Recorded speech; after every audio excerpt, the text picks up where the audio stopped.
Finally, we have the resources column. This is a way for you to quickly visualize and think about what resources you need in each activity. Another word for resources is materials, and we might use those two words interchangeably during the course. And your resources are things such as pens and paper, whiteboard markers, a course book if you're using one, any worksheets, realia, pictures, and other visual aids, YouTube videos, all of the different materials you will need in order to teach this specific set of activities. There's no worse feeling than being in class after planning an amazing lesson and getting all of your resources prepared and getting to your favorite activity and realizing you forgot something. Maybe you left it at home, or you forgot to print it, or oops, maybe you never made it in the first place.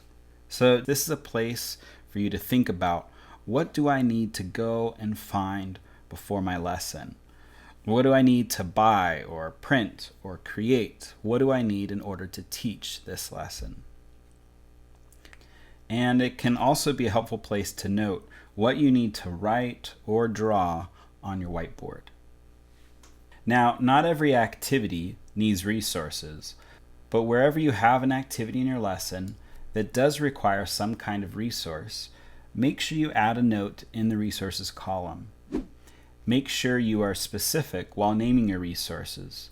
Avoid just writing handouts or pictures, because you might have multiple sets of handouts or pictures in this one lesson. But if you have an activity that needs the set of pictures with the animals, then write animal pictures.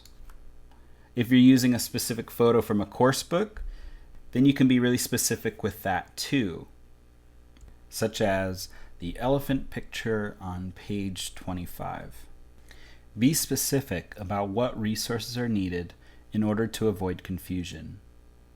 Make sure that the resources are aligned with the correct corresponding activity, that they're not too far up or down the page. And when you're finished planning your activities, remember to go back to the resources needed box at the beginning of your lesson plan and add all of your resources there so that you can have a single complete list of all the resources needed for this lesson.